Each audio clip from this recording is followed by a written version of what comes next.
A large part of the technical and scientific knowledge that is being developed today resides in software. The preservation of this universal body of the knowledge has become as essential as preserving research articles and datasets. As an extremely valuable service to the research community, Software Heritage searches for, collects, organizes, preserves, and makes easily available all the software.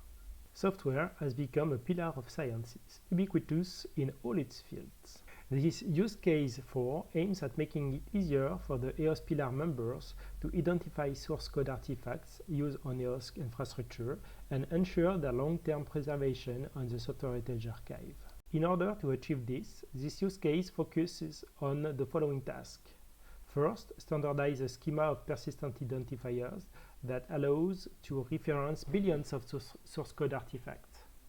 Then, develop an API that allows platforms such as open access paper archives to archive in Software Heritage research software in source code form. Then, develop an API that allows anyone to retrieve and access archived source code artifacts. And develop a pilot to fully replicate the software archive onto existing EOS infrastructure. As of today, the Software Heritage Archive contains billions of projects and stores billions of source code files. The web interface allows anyone to search and navigate the archive. For example, let's consider the OCaml P3L source code. The original publication describing this project dates from 1998, and all the links in the original paper are now dead. The first result is a copy of the code once published on the Gitorious Forge, which is now also deceased. The web application allows to navigate the archived project. It allows to get persistent identifiers for every artifact.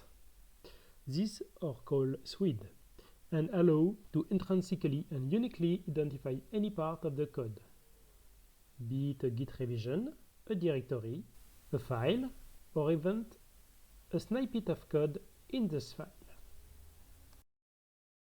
Retrieving a source code artifact from the archive is provided by a service called the Vault. Now, how does Software Heritage gather the source code? The main process is based on a farm of workers scraping the web to find new source code repositories. But users can also trigger the archival of a given repository via the Save Code Now service.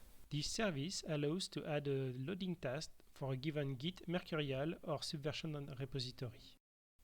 Then, the last mechanism, known as the deposit, is a service allowing partners to push software source code directly in the archive with dedicated metadata. This mechanism is already used by the French open repository HAL. Researchers using HAL have today the possibility to upload in HAL their research source code, which will then be automatically ingested in the Software Heritage Archive, including the code metadata provided by HAL. The resulting SWID can then be used to identify this piece of code without the risk of this reference being lost in the future. All the services described previously are also available as public APIs.